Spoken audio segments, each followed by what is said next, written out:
So I think we're going to go ahead and get started this morning. I would love to invite our guests if you would like to join us at the table. We are a less formal committee, and we like our guests to be closer. We still operate by the same meeting ground rules, but would be pleased if you would like to join us. You don't have to, but you're welcome to. And we will actually begin this morning with introductions. So I'll start. Good morning, welcome. Thank you for joining us this beautiful February morning. My name is Nicole Maher, and I serve both as the chair of the Equity and Partnership Committee. I also have the pleasure of serving alongside our governor as chair of the whole OEIB. And welcome to Northwest Health Foundation, where I come from my day job. Peter, would you? My name is Peter Tromba. I'm the Policy and Research Director for the OEIB. That was short.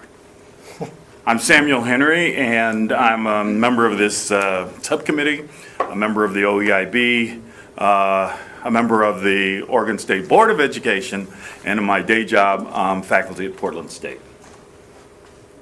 Catherine, would you like to? Oh, sure. I'm Catherine Flower. I'm part of a newly formed 5-member team led by Dana Harganani, who's the Child Health Policy Director, and we're the Child Wellbeing team. Welcome. Sarita Maya, Equity Director at the Early Learning Division and ODE Equity Unit member. My name is Jay Breslow, and I'm a research associate down at UG. I'm Shandine Garcia, Deputy Director of Research and Policy for OEIB. My name is Blake Whitson. I'm with the Department of Education's Office of Research and Data Analysis. I'm Christy Scarella, Executive Director of the Shadow Project, which is Oregon's only nonprofit of its kind that works with special education teachers to help close the achievement gap that separates kids with disabilities from their peers. Mary Gielan, I work with the Juvenile Court on Systems Improvement. Deidre Gibson-Carnes, I work with Juvenile Court. I'm the education advocate. Great. Thanks for joining us today. Seth, do you want to introduce yourself? Seth Allen, staff for Oregon Education Investment Group. Wonderful. And I will give our last guest a chance to settle in and invite folks on the phone to introduce themselves. Is there anyone on the phone? Karen Malborough with Girls Incorporated. Welcome. Julia, are you on the phone? She is dialing in right now. Okay. We expect our fellow committee member, Julie Brim-Edwards, to join us. And then just for the phone, it sounds like you all are doing this perfectly, but if folks could keep their phones on mute during the dialogue, I find that I can never give that reminder enough. So welcome everyone. We actually have a pretty packed agenda today. We will be covering our two focus areas of work, one being overrepresentation of children of color in special education, and the other will be the rolling out of the new and improved draft policy on community engagement. And then we also are going to take some time to invite our friends from the Early Learning Council to share their equity plan as well. So the first thing we're going to do is the special education piece. We'll then invite Sarita to present on the early learning work, and then we'll conclude with the asset-based community engagement framework. It's a mouthful. So if we could invite actually, I think Peter, you're going to introduce it, and thank you again for coming for the third meeting in a row. Every time you come, we're like, answer some more questions. But I think it's an expression of our excitement and appreciation for all the data that you brought. So take it away, Peter. Thank you very much, Nicole. So for those who are new to the conversation, this is the third or fourth meeting, I think the third where we've had data, maybe the fifth or sixth meeting where we've been talking about special education and race ethnicity. And where the conversation started was committee's interest and perceptions and beliefs about what the data would show if we only could find it. And also an interest in finding out what community knowledge there is around this topic, what knowledge is there about research and practice that would help us not only analyze the topic and see if it's a problem or not, or if it's an opportunity or what, but also to have the committee ultimately offer recommendations at the policy level for things that we see as a result of all this work that we're doing that the OEIB is in a position to try to affect. And to be honest, every time we do a meeting and introduce data on special education, race, and ethnicity, two things happen. One is we get a lot of folks telling us, this is really great data, I've never seen it before, thank you so much for sharing it. And Blake Whitson, who's my partner today, is the person most responsible for making this available, not just to the committee, but to the state of Oregon. And that's just invaluable that you're here, and Blake's going to be presenting some information. He's a key partner as we move forward. What also happens when we present the data is we always get follow-up questions, like what about this and what about that? And so we really envision that this item on special education, race, ethnicity, and some other associated topics is going to continue for the next couple of meetings because we're trying to share different facets of it, get more feedback from researchers. Shandine has organized groups of researchers to meet once, so we're doing that again to really enrich in our understanding of the data. And for the folks on the committee, I hope by the end of it, that continuing learning that we've done will help us really write some good policy or address policy issues that maybe need to be changed. So a couple notes on that, and then we'll dive into today's topic. There has been a continuing committee interest in race, ethnicity, discipline, and special education. And you may have been expecting to see that today, as well as the stuff on early learning. And the reason that's not ripe yet is because it's a dizzyingly complex topic when you get into the details. And one of the most, and as a high school principal, I just want to affirm, this is not it's not excuse making, it just really is really difficult, is on the ground how administrators code discipline issues, how the district teaches those principles or then sort of oversees how that discipline is coded, how it's collected and reported, is very different and idiosyncratic to the contexts of the schools in Oregon. So a surface level look at something simple like suspension and expulsion by race in special ed isn't actually the whole story. There's more digging that has to be done. So that's one that's not quite right, but it is coming to the committee. There are some examples, notable examples in our state where districts have been dinged for being out of compliance, but that's just, I don't know if it's the tip of the iceberg, but that's just one piece of the picture. And we're just not ready to present all of that yet, but it's coming. What we're doing today is focusing on a different question, which was early learning, special education, and is there a relation between the work, what's going on in early identification, and what we saw in K-12. And to reiterate, for those who haven't seen what we've presented, which is up on the our website, we've definitively showed for the entire population of special ed students, but also for all the disaggregated populations, that there's overrepresentation and underrepresentation in different categories with respect to race, ethnicity, and special ed. So the question was, well, what about early learning? And early learning is broken down into two sort of subsets. One is early identification, and the second is early childhood special education. And so what Blake was able to do, and I'm going to show a couple of slides, and then we're going to have a conversation, and Blake's going to be able to share quite a bit of contextual data about the country, because he has experience with the United States at large in terms of SPED. It's a real value to the committee. So it's just a couple slides, because I feel like if we do too many slides, our conversation isn't deep enough. But the question that Blake was able to answer just was a very straightforward one. We saw in K-12 representation by race, ethnicity. What does it look like in early identification? What does it look like in early childhood special education? And if there are differences, what might explain it? So that's what we've got for you today, just a couple things. And the first one is, and I'm going to jump ahead a couple slides. This slide you folks saw before, and it's sort of a jumping off point in terms of a model to look at Oregon. It shows basically a percent chance or a percent incidence of special education identification K through 12. And what I've been able to get on here now, and I'm really thrilled about it, especially the folks in my Research Policy Center are thrilled, our Research Policy Center, we've actually got error bars on it. The error bars give you a sense of standard deviation, and so show when lines are pretty different from each other. And I don't want to go into exactly what the error bars refer to, but basically if you're a statistician, it's one standard deviation plus and minus off the mean. So it means that when you see that the black or African American bar is so much higher than the white bar, it's actually statistically significant. And that's what we saw in K-12. Let's look at exactly the same data with one caveat, but exactly the same data for early identification. And the caveat is the data that we collect for early identification is different than K-12. And that's actually something that a different committee that Nicole and I are working on is trying to address, is let's collect the same kind of data. So Rita's going to be addressing that as well in terms of ELD and changes. At the early intervention level, first off, we don't have Pacific Islander broken out from Asian, which we do in K through 12. And so that, you already have a problem because I had to mix those numbers together to even get them on the slide. Otherwise, if I just took, well, there's no other way to do it. So it's not completely comparable, but it's worth showing because we have the data.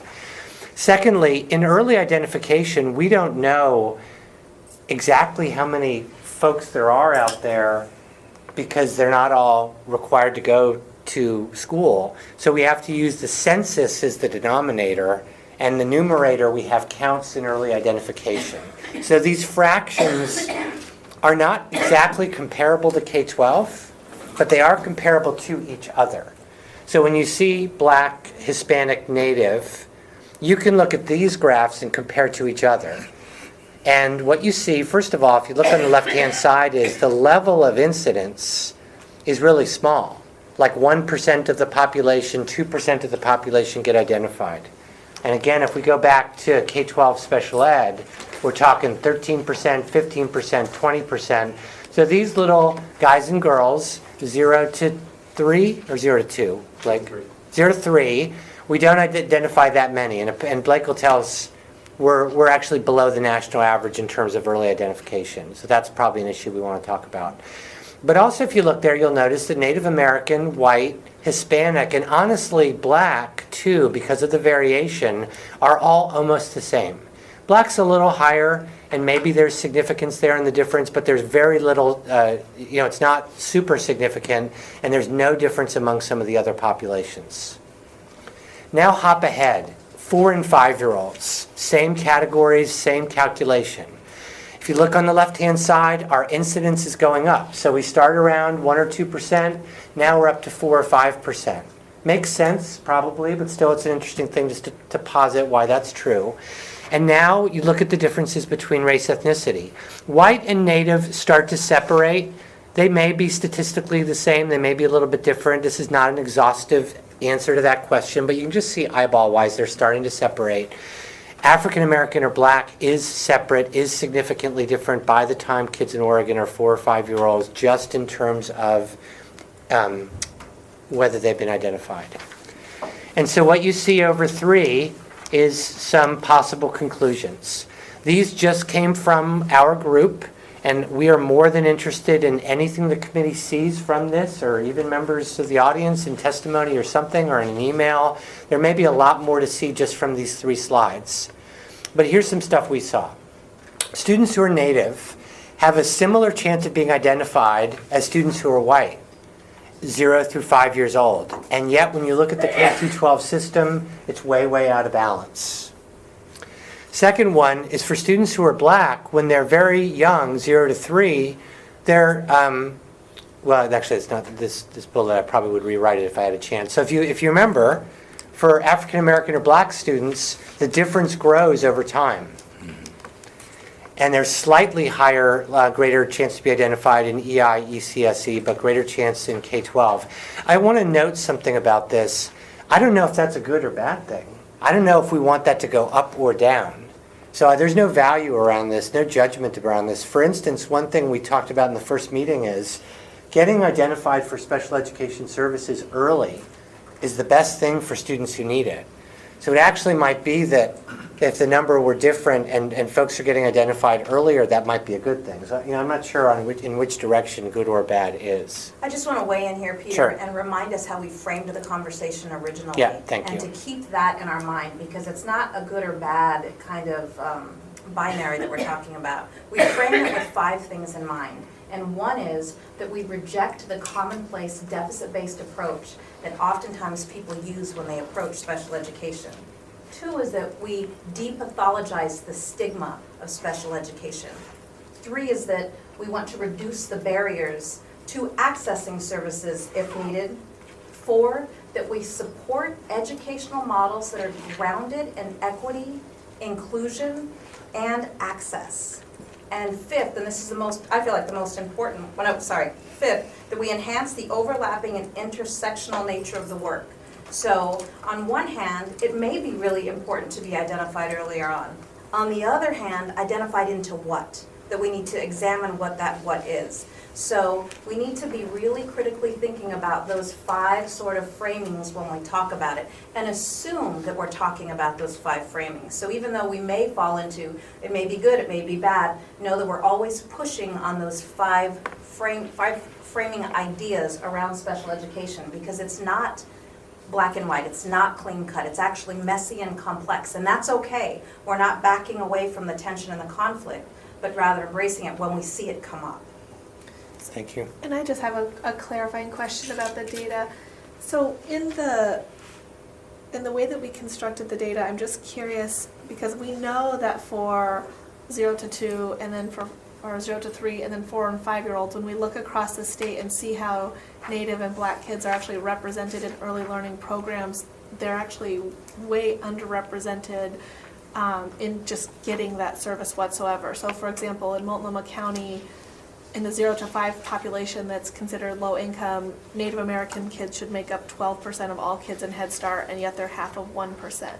So is this data that says, oh, we're not, over-identifying them that much?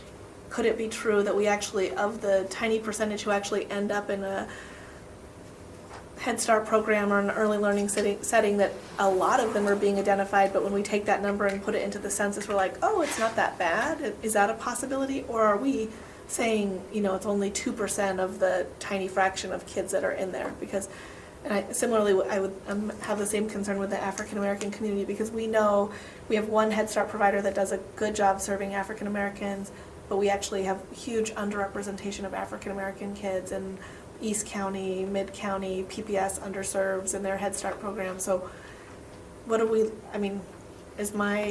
Yeah.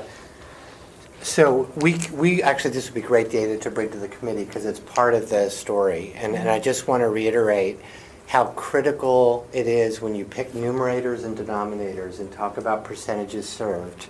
You have to think about what's the universe. So if you look at the whole population, you get a different answer than if you look at the population of students in poverty. And that tells a completely different story in terms of overrepresentation in early learning. So I think that'd be a great follow-up. Well, and percentage of kids in early learning, because you may Right. have a huge you may be saying like, oh, it looks fine, but the real issue might be that none of those kids are in early learning settings, and so Right. there's no chance for them even to be identified, which is a totally different but very, very important problem. So What is the denominator there? Is it the kids being served, or is it the total? Well, on these, the denominator is the whole census population. But if you're looking at Head Start, another way to look at it is just look at students in poverty, and then look at the percent representation by race and ethnicity just of students in poverty. That looks different than the race ethnicity of all Oregonians. So you could run either Head Start or even these against that framework of poverty and race, and you'll see that where we should be in terms of services is probably way out of balance to what we're actually offering. Or I would even run how many African Americans are in early learning programs, and then what percentage of kids who are in those programs, the percentage against that, because where else would they be being Right. identified? We know that the vast majority of identifications come from early learning settings, and so what's that? Especially critical if we're trying to get a trend line, because if the K-12 has got fuller representation and you don't have a fuller representation in the early learning, then it looks like a big jump when in fact the trend might be the same. Yep. Like, did you have something?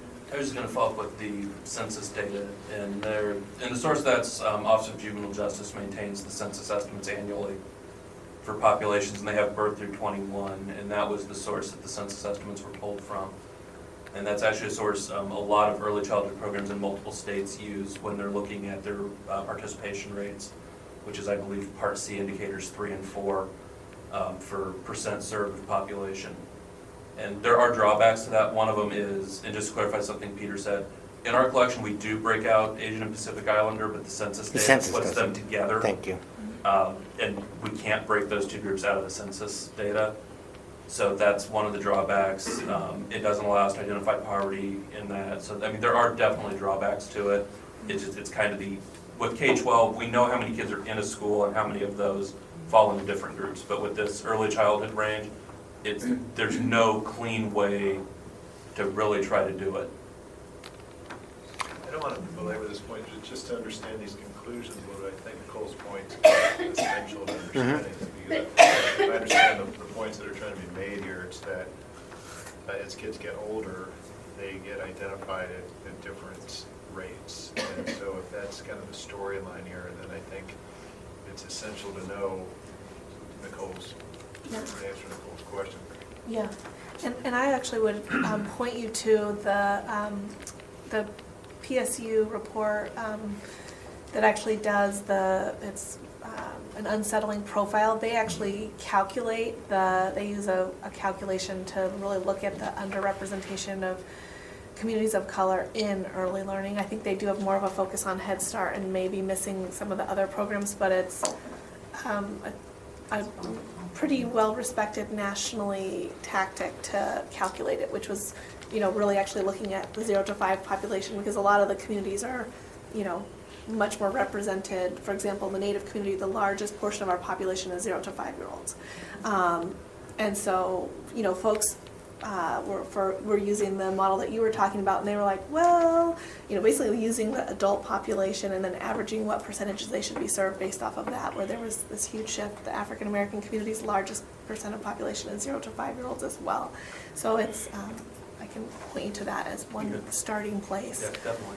So I do want to, just for the purposes of this and the audience, clarify, however, that although this topic of service by population, and where we talked about the numerator, is completely germane as we start to understand what's going on in Oregon, these 3 slides are not relying on that question about representation. They're just a fact, a percentage fact about what happens to you by race, ethnicity in Oregon. And whether, because there's no comparison to kind of what it should be or how these kids are divided up in a given classroom. This is just the percent chance, if you're Hispanic, are you identified as EI, period. And in that, it does tell the same story at one level as the K-12 number. I think we may have a lot of questions about service delivery and Head Start population, but this is what is right now we do see these differences because they're just compared to each other, not slide to slide. So when you see a difference by race and ethnicity here, native to white, here, no, that's true. The reasons for it we got to look at, but that difference is there. So I just want to, and then, go ahead. Yeah, I think one is a little bit of a different question, but it's a question I continue to get out in the community and with a lot of people with expertise in special education, which is really, when you look at the disparities that we have, they're pretty significant. They're much higher than other places in the country, and yet we have very few instances where districts are being offered support and intervention or even being red flagged for having overrepresentation, and yet our overall overrepresentation is worse than other states that are identifying districts and supporting them. So I'm curious why ODE, it's really not been coming to districts' attention that they have this significant overrepresentation. Do we have a statewide policy issue, or is there some? Good segue. I think, Blake, here's right in your wheelhouse about national stuff and state stuff. So, and I did not make copies of this because I wasn't sure exactly what questions were coming, but I did bring a copy of the indicator analysis. And what you're asked about would be B9 and 10 for the annual performance report, which has to do with significant disproportionality. That is one of those areas where the federal government tells states you will have a compliance indicator, but you will set what your indicator is. And looking at states, I really should have highlighted this. But these states, when they get to set their own, there's multiple ways you can do it. There's risk ratio, alternate risk ratio, weighted risk ratio, E-formula, so there's multiple ways that states can do this. And with the risk ratios, which is what Oregon uses, you kind of set your threshold of where you want to be. Oregon's is 2.0, which means twice as likely to be identified or in that category. That is nationally, 26 states use risk ratio. 10 of them use, I believe it's 2, and 16 use 3. 3.0 is theirs. The other states use some different methodology. Some could look at percent difference between categories. Some have, may not be 2 or 3, they may be 2.5, or I looked at one that was 4, all the way up to 4. So there's a lot of variation in how different states look at that. So can I just just to make sure that I'm understanding and maybe everyone else understands. So basically the feds are saying you should not have overrepresentation and you should monitor your districts and you get to set your own rate of monitoring. And Yes. we're saying as a state, as long as you're not more than 2 times overrepresented, we're cool. Yeah, we use, and we also, and most states that are using risk ratio also have in-size requirements, so that a district that maybe only has 2 or 3 kids, one kid could significantly skew that number. So those districts are going to be excluded because the in-size is so small. Okay. So that's part of if you're using risk ratio. So there's all sorts of different, I mean, there's a whole document that's almost this big alone on how to calculate it, because there's like 6 or 7 different things in a federal guidance that says, here's how states can look at this. But ultimately, states get to say, here's how we're going to look at this in our state. We can follow up in a future meeting with maybe more detail. So in your opinion, I mean, does it, based on comparisons, I mean, when you look at our overall overrepresentation, we look pretty bad comparative to other states. Is that because we're going easy on ourselves with our standard, or are we kind of just doing what everyone else is doing? Based on our standard versus other states, I don't see our standard out of line with other states. Okay. Now, that's not to say our standard is the perfect way to do it. There may be a better way to do the formula. As I said, there's multiple options. You don't have to use that risk ratio. Now, I've not ran our numbers through any other formula or any other method. That would actually be very difficult to try to rewrite all the formulas to do, but I mean, that's... It does, I mean, I'm not an expert in this field, but it does seem strange to be comfortable with any level of racial overrepresentation. Like, that seems strange to me to be like, oh, just that much racial overrepresentation? Not that bad. Now, some states do have, and I can't speak to what Oregon does on this because I'm not one of the ed specialists involved in this, but I do know some other states, what they do is they set their bar at 2.0 or 3.0, but they also then go back to if a district is at 1.5, they'll go to that district and say, hey, you're not there yet, but we're starting to see this trend. And intervene earlier with districts that may be on a trajectory towards that. As policies? That's policies. Yes. Other states do have policies for that. One that comes to mind on that, I believe, is Maryland does something similar to that. And then we have a bunch of districts that are above 2.0, and what do we do with them?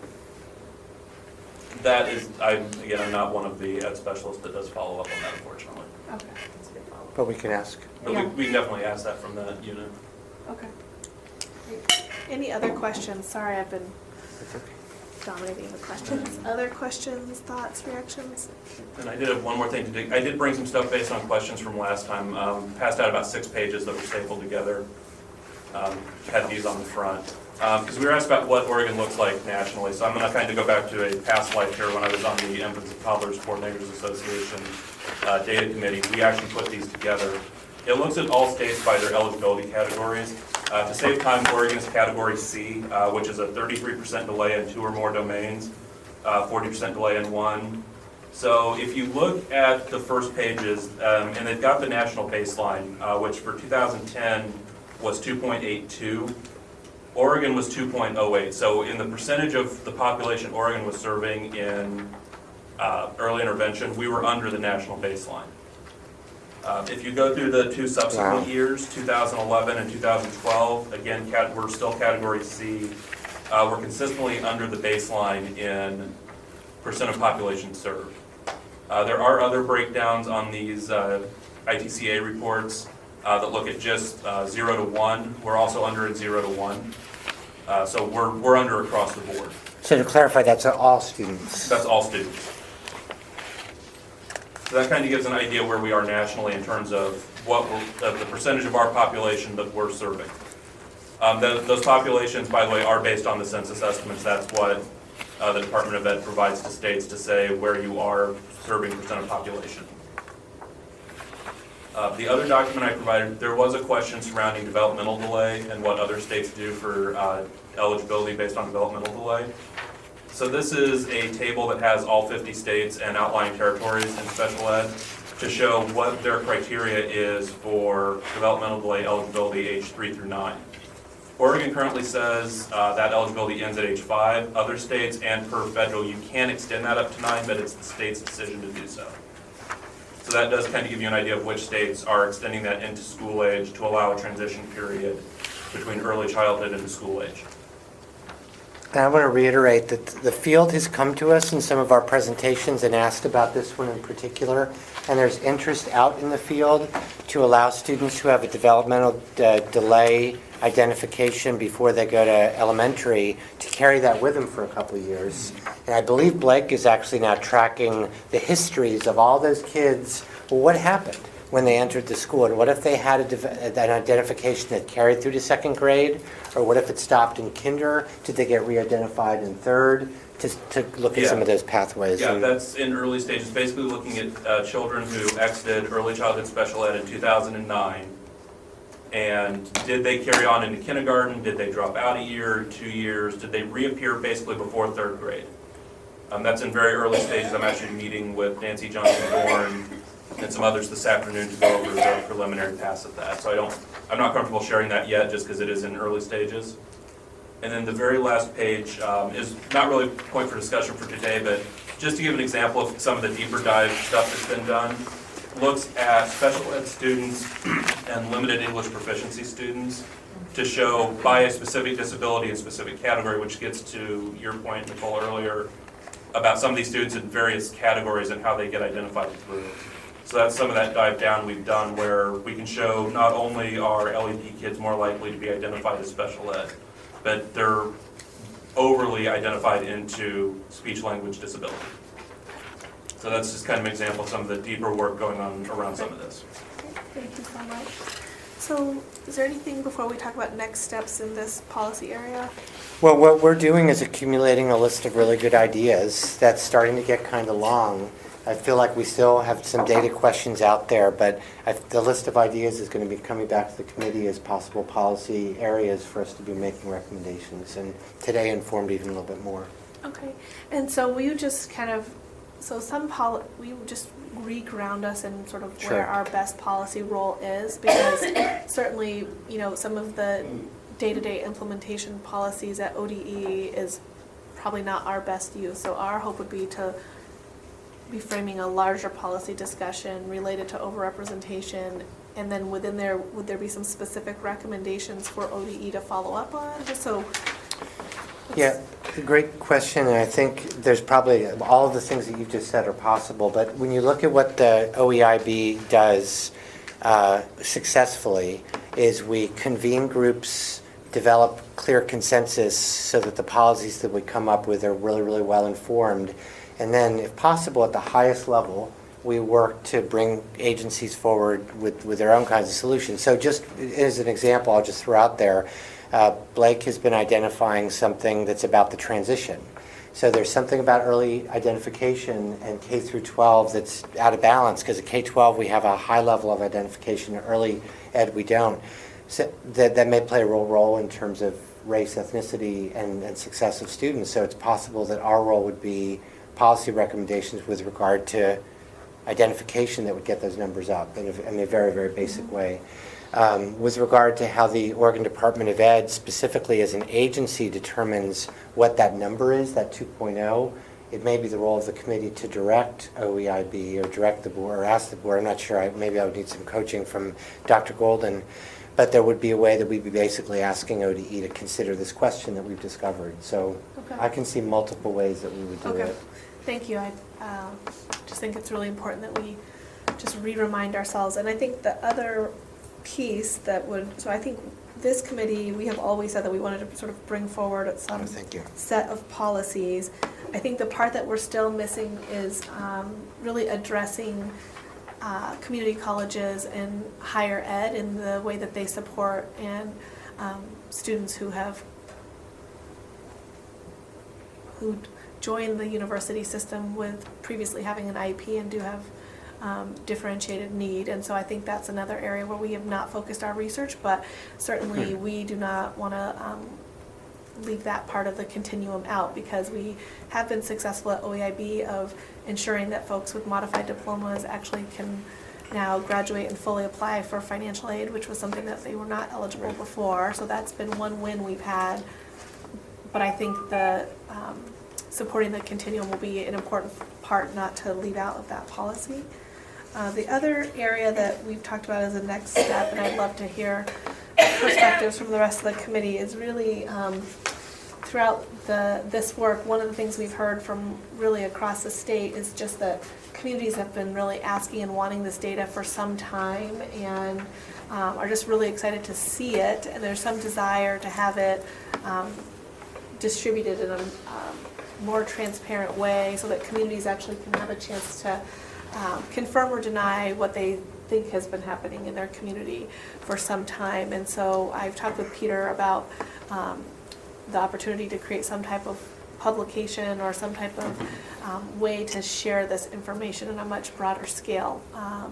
So that's another strongly desired outcome that we've been hearing about. So I'm not sure if other folks have thoughts or concerns or additions to that suggested work product.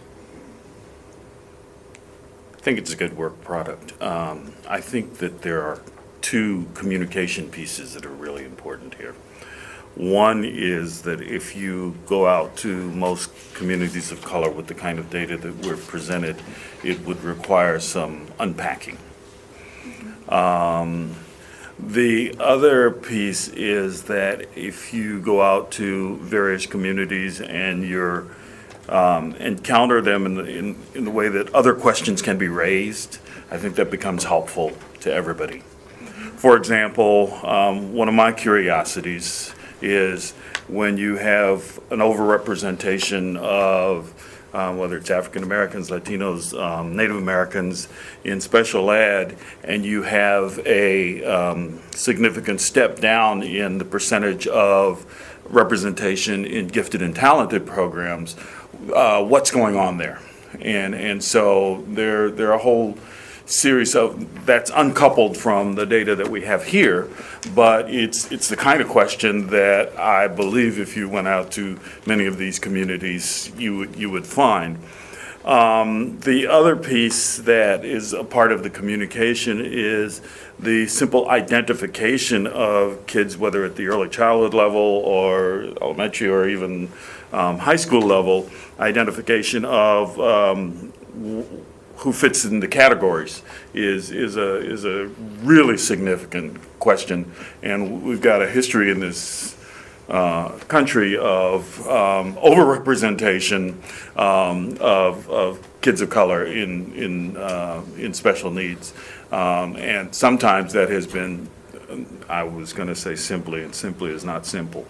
But in terms of the way identification is made, even at the initial intake level. And I say that as an old guy who remembers that the Rochester public schools were put under court order in the late 70s and early 80s because they had overrepresented, I hope I get this right, Latinos as mentally retarded, Native Americans and we call folks black then, as emotionally disturbed, and the courts saw fit to take a part of, to intervene in what the district was doing. And when that was unpacked, it was due to the practices of identification that happened in terms of personnel, teachers primarily, but other personnel, saying this kid's mentally retarded, this kid's emotionally disturbed, et cetera, et cetera. So those kinds of real questions about how we get to that are, I would think, would be part of significant conversations with a variety of communities. I don't think that should hold us back from doing this, but we need to understand that many of these communities' memories are much longer than ours and include a lot of components that may not have fit on our page of our data page. Great, thank you. I would just, Julie was on the phone and has now joined us in person, so I would invite both Matt or Julie if you have any last questions or suggestions for a follow-up. Now that we've sort of done a 3-meeting deep dive on the data, we're trying to list out what we think we should concretely deliver to our peers at OEIB and to the public.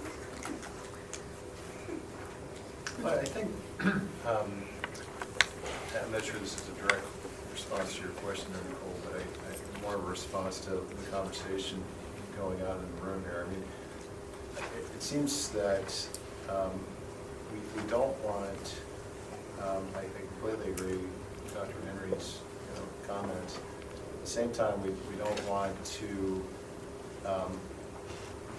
not identify special needs for populations either. I don't think that I'm concerned that becomes kind of the message here, which I think was part of the early comments. If you destigmatize and you really view this as investing in child-centered needs, then hopefully that's both the goal as well as the messaging, right? And I think that's it's more taking a look at one child at a time, what their needs are, and then making appropriate investments.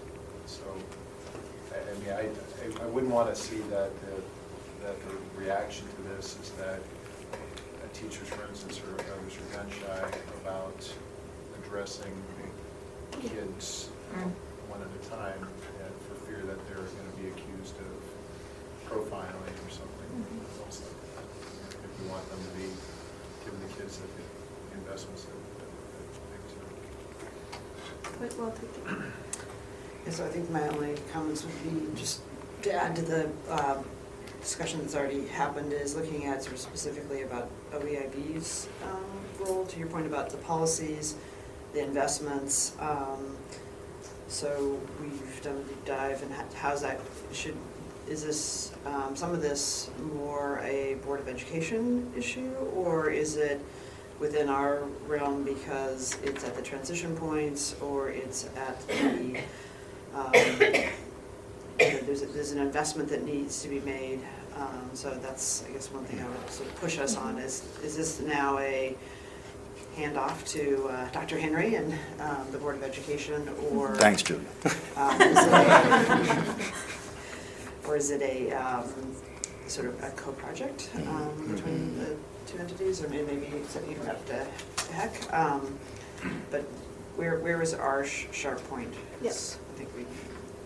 Right, like we're not the group that goes in and makes the recommendation about the explicit policy changes. Right. Well, I guess. Well, we can ask for. Yeah. I think we can set a big, broad policy frame. Sure. With some recommendations, but we're, I mean, like I say, it may be a set of investments that we're going to recommend within sort of our realm, but maybe it's something different, or an and. Great. Okay, thank you, everyone. Thank you for all the work and support that went into helping us have this conversation. At this time, we'd like to invite Sarita to give us an update on the early learning equity. Are you calling it a policy or strategy?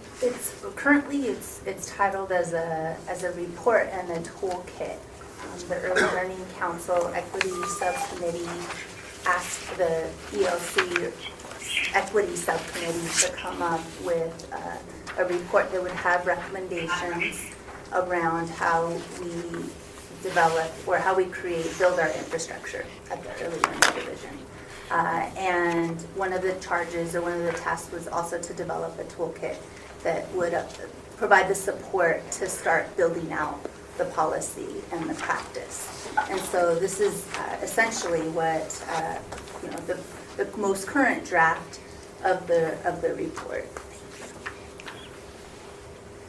First of all, I should probably give a little bit of context. We've been meeting since March of last year. Well, the subcommittee has been meeting since March of last year. I came on and started my position in August. And from there, we spent about August to October sort of gathering materials, gathering sample tools that we could potentially use to help develop and craft these recommendations that will eventually turn into policies and practices for the ELD and for the ELC. And then in October to January, we convened work groups.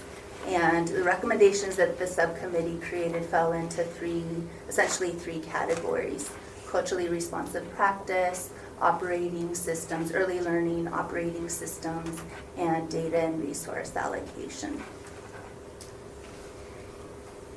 So this is the overall goal: aligning policy and practice with the Oregon equity lens through the development of an early learning equity toolkit.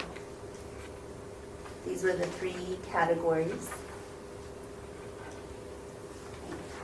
And within each category, the subcommittee came up with sort of an overarching goal, theme, belief statement.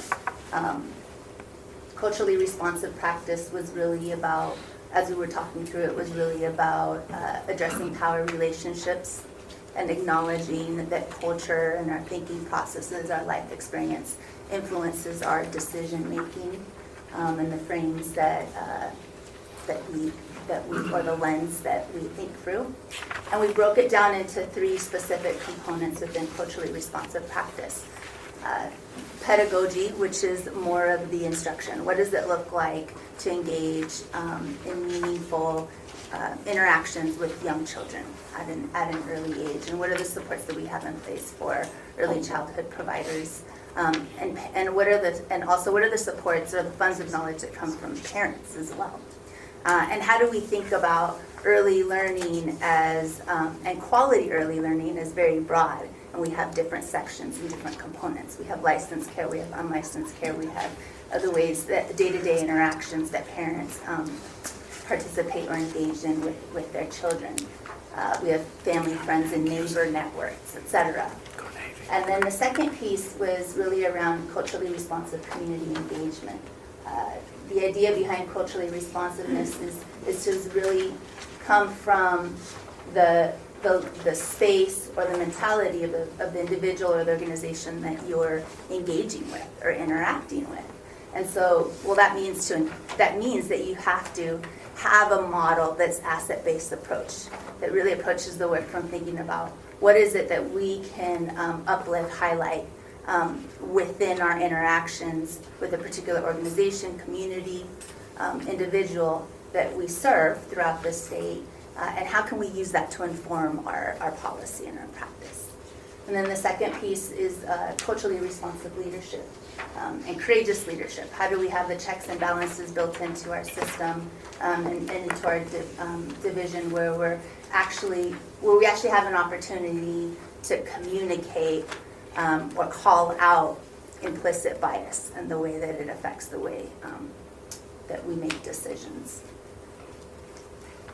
The second component is the early learning operating systems.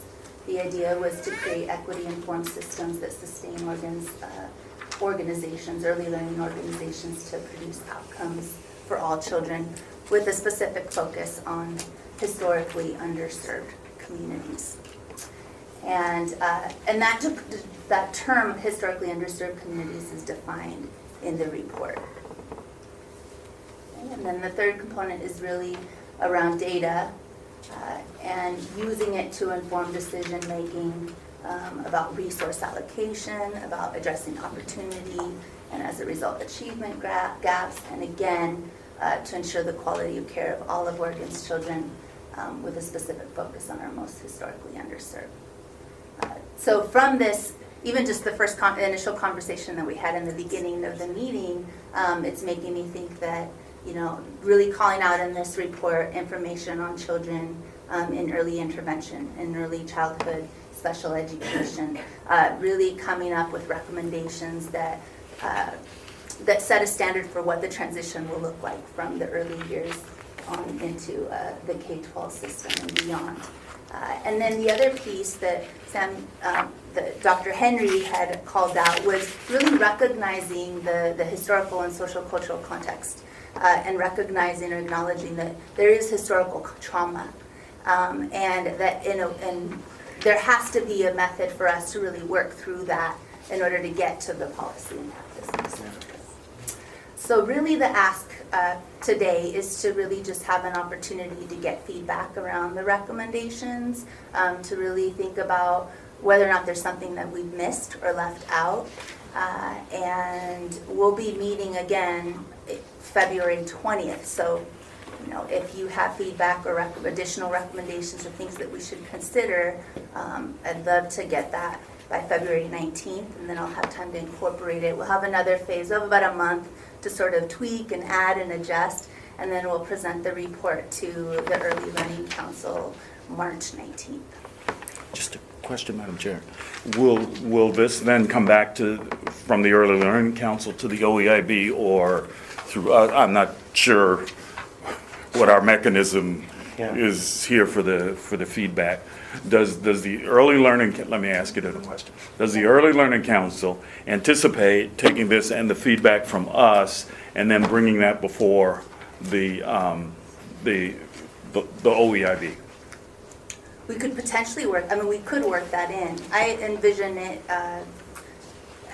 taking your feedback, presenting it to the Equity Subcommittee, to the Equity Subcommittee, and then from there creating, and that'll be February 19th, from there giving the report to the Early Learning Council so they can see the feedback that's been incorporated, get the updated report, and then potentially come back and present to you. I think that would be more of a report, because essentially OEIB has adopted the equity lens, which means every committee that is under the OEIB essentially has the equity lens. A lot of committees have symbolically adopted it just to show sort of like, we know we have to, but we want to. And then this is really more their work plan under their purview. So I don't think there's a need for us to officially adopt it at OEIB. I think that it might be a great moment to celebrate or appreciate the Early Learning Council, because based on the work I've seen thus far, they've probably taken the work of the equity lens the farthest as far as any of the other committees that have. Well, that was my point precisely, is that we won't bury this under layers of committees. I think the most common criticism, which is a fair one, of the equity lens is, oh, it's great to pass a policy, but it doesn't matter if people don't do anything with it. And then this is a really, I'll just take a moment to commend this work. I think this is excellent work. But this is like the best example we probably have of like true setting a framework for future implementation, I would say. So, do others have feedback? Because I know we have another agenda item, so I want to give people a chance to give feedback. So I guess maybe it's just following on that comment. So as I read through this, I'm thinking, how does this get operationalized? And who has the responsibility at the end of the day? So there is, like teachers have access to communities of practice that allow them to reflect on culturally responsive practices. So who is that? What supports do they need to do that if it's not happening now?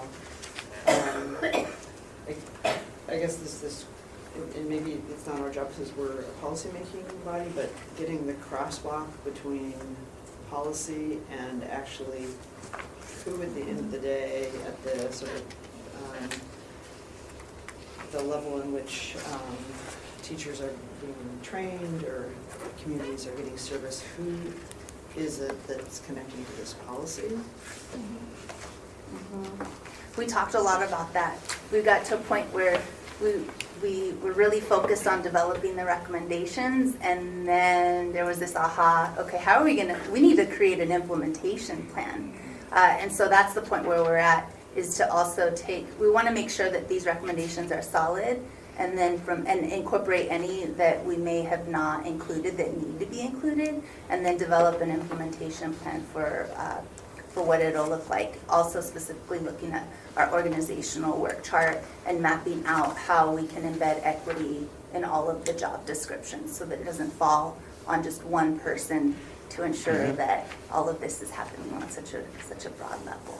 Yeah, it's sort of a follow-up, because I was trying to, having less knowledge about the early learning system than the K-12 system, but if I were looking through this in the context of the K-12 system, I would say, we're going to send this out, and the School Boards Association is going to say, thank you for your input. We're a local control state, and some will embrace, the implementation would be some would embrace and some would not. Yeah. And I don't know enough about the early learning system, whether there is more integration and alignment at the state level, or if, again, there's more, this is really our purview, thank you for your recommendations, and then you get this sort of non-systemic implementation. So it's more of a question and a concern that...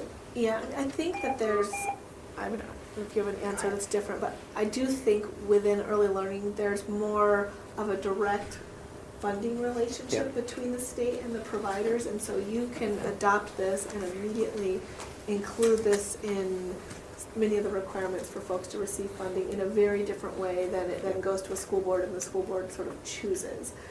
Now, you know, that has been a real issue with like the hubs. We actually had many hubs that we struggled to actually fund because they were so out of line with equity priorities and including different parts of the community. And I mean, there are many reasons for a slow roll up, but that was one of them. So I'm not saying everyone's going to be like, amazing, I'll do this tomorrow, but there is a little bit more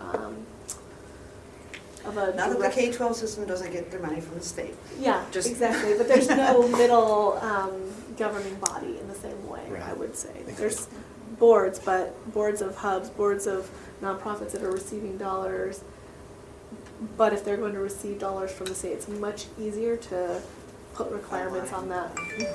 Would that be? Sure, yes, and I'm so happy that you brought up the early learning hubs because I think essentially that's where we will have the ability to really try to implement much of this work. And we're also currently pairing the early learning hub metrics and legislative report with this report so that there's alignment, so that the outcomes, the indicators are similar, if not the same. And that way, when we go into contract with the early learning hubs, we can implement much of this work into those new contracts. I say contracts should be like compact. Contracts. I mean, the hubs have contracts. Yeah. Other thoughts or questions? 10:30. So just to confirm, I know Dr. Henry has another meeting. He has to leave a little bit early. Are other folks planning to be here till 10:30? Okay, great. So with that, I will invite Shanti to start us off with the next part of our work, which is to share the new and improved asset-based community engagement framework. You saw a draft at our last meeting, and just a phenomenal amount of work and community conversations have really taken place. And so today they are proposing and sharing a very, very different framework that is deeply community informed. And so if you made a bunch of edits on the old one and brought them today, we don't need them because this is a very different proposal. So take it away, Shanti. And I do apologize if you did make a lot of edits to the old one. We'll take it, because there's elements of that that will probably show up again in some way, Sure. so absolutely. Absolutely. So first I'd like to introduce to you a couple of my thought partners on the process. You met Sarita Amaya. She has over 14 years of experience of practitioner on-the-ground work, specializing in biliteracy, and is now the Equity Director in the Early Learning Division.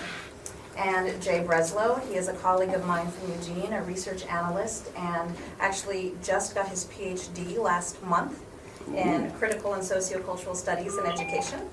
He was also a former director of a Sun School in St. John's.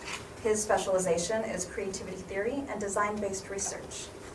So first, before we start, I want to thank you for allowing us to present in three. Normally I would come and present, or just one of us would present. Last week, Jay and I presented for the OEIB staff, with Sarita, taking notes, getting feedback, and coaching us. This week, to you all, we're presenting all three. Next week, to the OALA board, we're going to present, and Jay is going to take a seat back, and Sarita and I are going to present. We did this intentionally because the idea is we'd like to build a team around this community engagement framework that's versed in the model and the tools and the elements, which you'll see shortly, so that ostensibly any director of a state agency could come in, join the team, learn it, invite his or her community engagement director, who would then learn it, and they would be coached through it, so that we've got a team of about 15 to 20 of us, so that it's sustainable, so that if we go away, this community engagement framework is still alive and running. So I appreciate the opportunity to allow us to present this through. Without further ado, Sarita. Yeah. Well, I'd like to start off by talking about how Chandina and I were in a meeting a couple months back, and we were thinking through what authentic engagement really means and what does that mean. And I had posed the question, what if we approached our work by asking ourselves what's there as opposed to what's not? What works, what is working as opposed to what's not working? What are the strengths that are already in place that we can build off of as opposed to what are the gaps that we need to fill? And I could tell that she had been having similar conversations and doing some similar work and planning with OEIB, with all of you here at the Equity and Partnerships Committee, and with state agencies all across Oregon. And so she invited me to be a part of the process, and that's really brought us here to this point. I want to point out that the process has really challenged us to rethink the way that we as individuals approach our work, and I'm actually going to have Jay start off by describing the paradigm shift that this community engagement framework really tries to capture.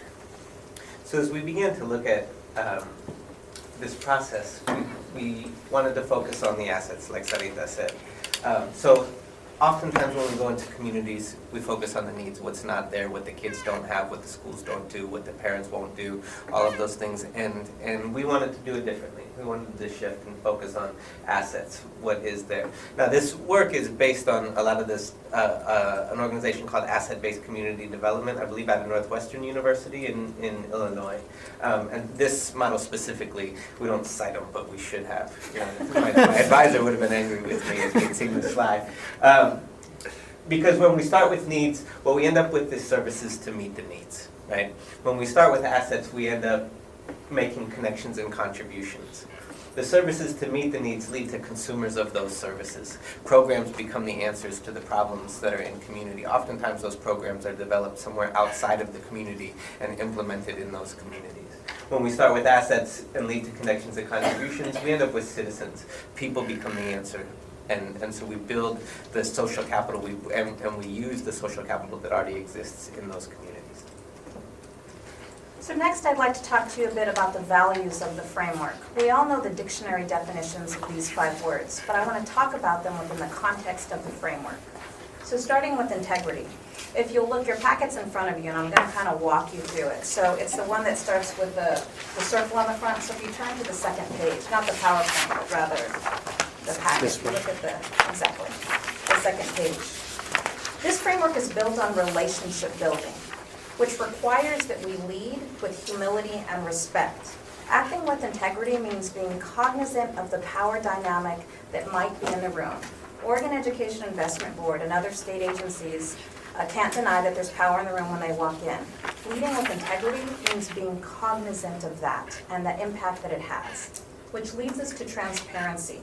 This framework strives to embrace those tensions and those conflicts within that power dynamic, within the history of actions and possibly inactions. Oftentimes, the Oregon Education Investment Board is conflated with the Oregon Department of Education. And sometimes ODE has a good reputation and sometimes it doesn't. Being transparent means acknowledging that and talking about that. It means talking about the history of limited resources, and then when we shift to an asset-based approach, it means talking about the myth of the resources just being monetary and a shift to an asset-based approach. There are more resources out there, we just haven't been talking about them a lot. Which leads us to collaboration. This framework is a shift from the paradigm of seeking feedback on programs to an effort indicative of authentic collaboration, a co-construction of ideas and plans based on those assets. A shift from seeking validation on an established framework to a collaboration built on trust that's not exploitative in nature. Harkening back, I learned the new word, harkening back to what Nicole mentioned earlier about using the equity lens. It has to be operationalized. This framework has to intentionally examine organizational practices within the historical and sociocultural context. And last but not least, self-reflection. This framework requires that we look at it, we look at how, is it effective? Who is it including? Who is it not including? Again and again and again. These values are about whose knowledge counts and whose knowledge has not counted in the past, and how we can raise those assets and move forward in developing relationships with other people in the state of Oregon. Now, Shandi pointed out this idea of the myth that monetary assets are our only assets. And this framework really has the potential to debunk that myth. Inherent and authentic engagement that has longevity and sustainability is really fostering long-term relationships. And part of that work requires zooming in on funds of knowledge and community wisdom. Funds of knowledge refers to the abundance, the productivity, the resilience that can be made available through social networks of exchange. And community wisdom is really a collection of strengths, assets, intuition, skills that communities, that can bring communities together to problem solve and to overcome challenges collectively. Now, accessing funds of knowledge and community wisdom has the potential to foster those relationships and in return strengthen engagement. And it's key to true partnership with communities, with parents, with teachers, with organizations. It's crucial to ensuring that we really mean it when we say that we want to have shared decision-making, shared resources, shared control. Crucial and core beliefs in the Oregon equity lens. So next we're going to talk about the framework steps. And the first step is to find a handhold. And I'll tell you a story. The organization that I work for, I'm going down to Southern California next week to work with a school in Santa Ana, Valley High School in Santa Ana. It's 97% Latino students in this high school of over 2,000 students. My agency doesn't have a long or any history working specifically in the Latino community. And I got really, really lucky. As I was going around, I'm in charge with doing student voice work, going down and talking to the students, to their families, and to the community to figure out what are their perceptions of the school and how it's serving their needs. And I went and met with a professor at U of O. Said, here's what I'm doing. I knew she had done some research, doing some focus groups, and I wanted to get her protocols. And as we're talking, she says, you know, I have a student who got her PhD who I chaired her dissertation committee, and she's down at Santa Ana College now. Her name is Dr. Salgado. And I said, Susana Salgado? And she said, yeah. And I knew Susie from back in the day when she was working on her PhD in Eugene. She's down at Santa Ana College working in the counseling department. Her husband is a professor at Pepperdine Irvine and runs a culturally specific marriage and family counseling program in the Latino community. Now, I speak Spanish, but I don't speak focus group Spanish. And so this became that one conversation, right? As we talked about the assets that she had, the professor at the U of O shared one of her assets, which was this contact down in Santa Ana, which we're now using this model to develop a partnership with the Aliento program at Pepperdine Irvine so that we can begin to provide culturally and locally relevant services to the kids at Valley High School, something that our agency wouldn't have been able to do without that context. So step one is to find a handhold, find a beginning place within the community. And in finding that handhold, for some of us, for the example that Jay gave, it was beginning a new relationship. One of the powers, or one of the positive things about the state agencies and OEIB is we have a lot of relationships that already exist. So it's about continuing an already existing relationship and shifting the way we've always done business. And not forgetting the beginning piece of a relationship, because there are relationships that we haven't built over time with communities who we should have built a relationship with. So it's both. Sometimes we need to find that handhold, sometimes we need to begin a new one, or shift the one we currently have. We're going to spend a considerable amount of time today on constructing an asset map, and we're going to walk you through those steps. Of course, what follows an asset map, which you'll see, is a plan. What are some next steps from that? And lastly, sorry it's a little odd on the screen, is to do continual community introductions, is to keep doing this again and again and again. And these relationships are going to grow through this approach. So I want to introduce you to the model, which was beautifully designed by a guy named Kurt Sell, who is a graphic designer, because mine was like a pentagon and it looks like it looked like a kindergartner. So at the center of our map is the organization. In this case, we're talking about OEIB, and in the center is your mission, values, and goals. This exists in two different levels. One, the overall mission, values, and goals. If you're coming to partner with me, I'd want to know what the overarching mission, values, and goals of the organization are, but also the mission and value and goals around what the partnership might mean, right? Why are you entering into why is this relationship beginning to build? What are the goals for that? The model exists with 5 different elements. It begins with people, right, which are the individuals or organizations who form the structures and strengths of the organization and the potential partnership. Next, we have the public, who are the citizens who stand to benefit from the services of the organization. Next, we have the promises, which are the allocations of time or other resources and the outcomes to which the organization is accountable. We have the processes, which are the theoretical frameworks and theories of action that guide the work of the organization. And lastly, we have the programs, which are the existing programs and projects that structure the work of an organization. Now, each of these elements exists across 4 dimensions. At the center of the circle, we have the primary assets, and these are the structures and strengths of the organization, the folks that are going to be most directly doing the work on the ground. Next, we have the secondary assets, which are other sources, other organizational strengths and structures that are leveraged regularly. Then we have community assets, which are existing partnerships and connections in the community that might assist in reaching the goals of the organization. And lastly, and very importantly, we have the historical and the sociocultural context, which is the organizational history, the institutional memory, and for the context, for the type of work going on in the partnership. Now, I study creativity, and when we talk about creativity, we talk about sort of that aha moment when an idea forms. As Shandine goes through the next phase of this, I want you to pay attention to your own aha moments, right? As you're starting to connect what else, if you're with OEIB, what else could go in that box, what you would bring to this model. Or if you're thinking about your own organization, think about how you would populate these different boxes and what those connections would then make possible.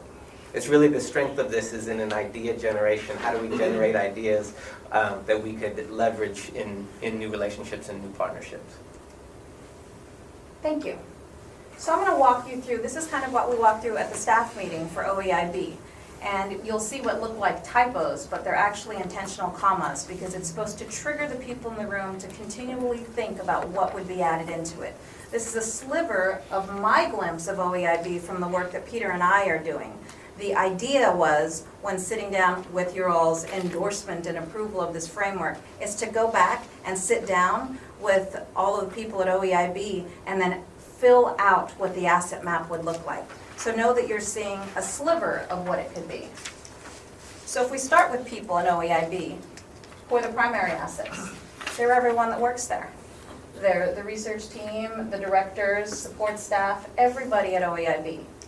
You go to the next level of assets, and it's who we work with. Oregon Department of Education, HEC, ELD, Youth Development Council. You see the comma because there are more. The second level, organizations that we've started to partner with and build relationships.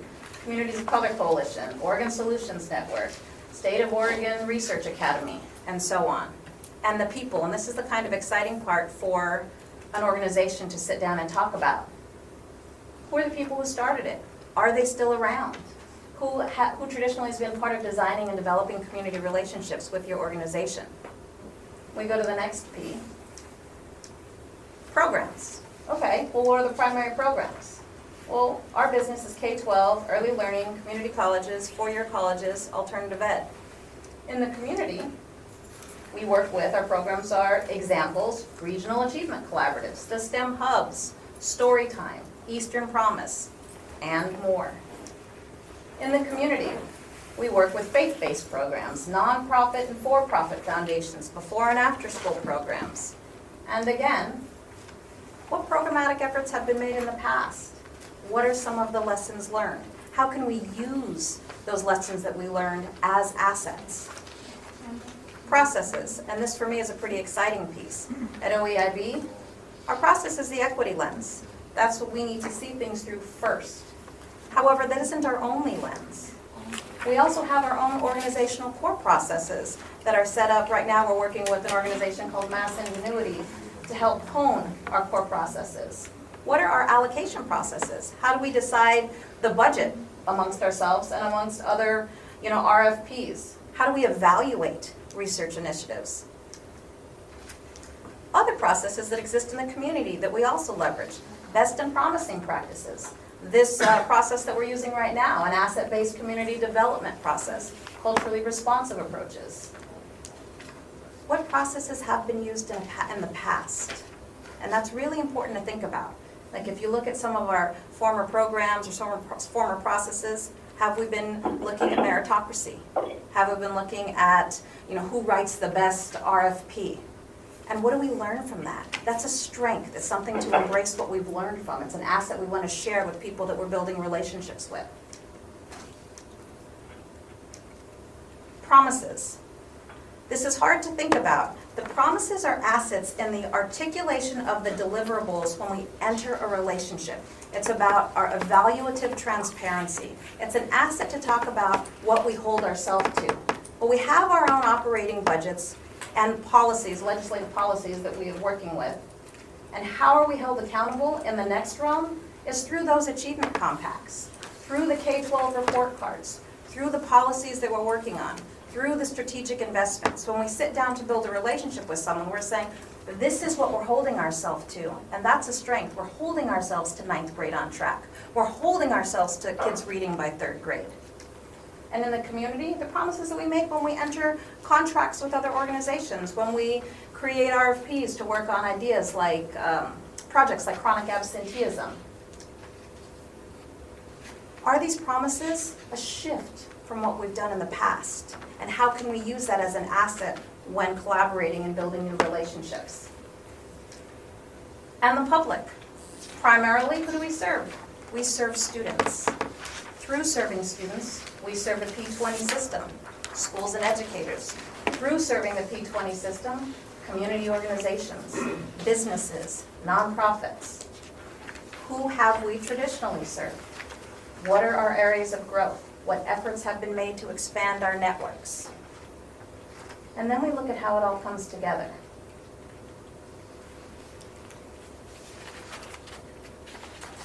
It's important to think about the power of using assets as a starting point. Now imagine what this map would look like with everybody in this room.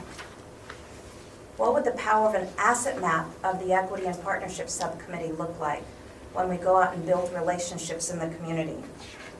Those assets would grow exponentially as we begin to explore what becomes possible when we start with strengths.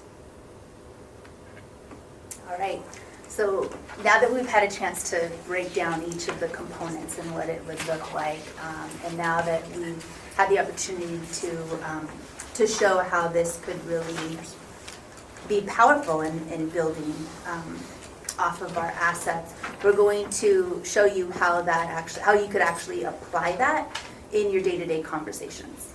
And so what's going to happen is that Shandine's going to play her current role as Policy and Research Deputy Director. Jay's going to play the role of his former role of Director of a Sun School.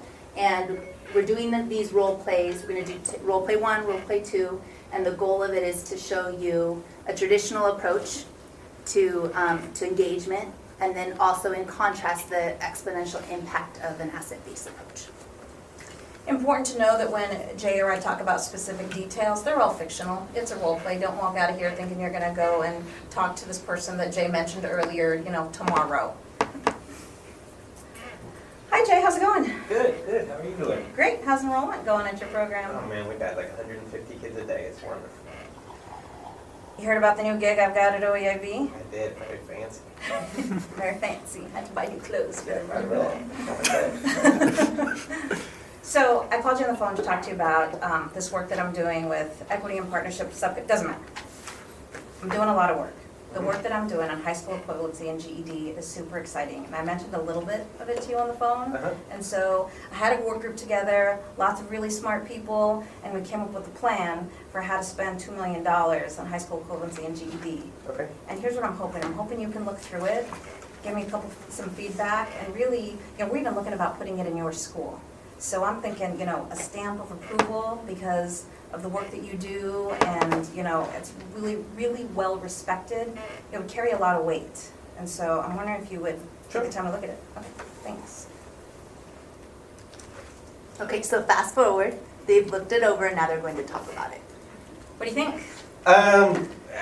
You could put a lot of thought into it. A couple of things. They tried to put a GED prep class, you know, in the Sun School, and nobody showed up, right? Because we were in the school, and the kids who had already been pushed out of the school didn't want to walk past all of their friends and their former teachers into the school to then do GED classes. So I would think about where you're going to put this program, right? Because it didn't work last time they put it in the school. So that would be the first thing that I would say. What about the evaluation piece of it? Did you look and see, we've got what our thoughts are in evaluating it? Right. I mean, I think this is what the state often does, right? They want to know how many kids started the program and how many kids finished the program, right? And the pre and post stuff, I think it's important to get a bigger picture. Like what happens in this community may be different than what happens in other communities. And your research won't demonstrate how implementation of this project is impacting different communities. Got it. That's good. What about, you see the team? Did you see the names on the front and the inside? They're very impressive. You're running with quite a crew now.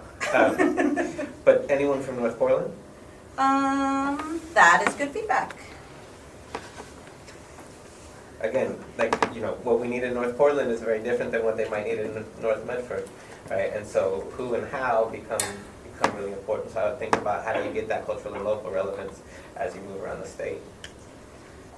So, I really appreciate that. So I just want to summarize to make sure I've got it right. We need to rethink location a little bit.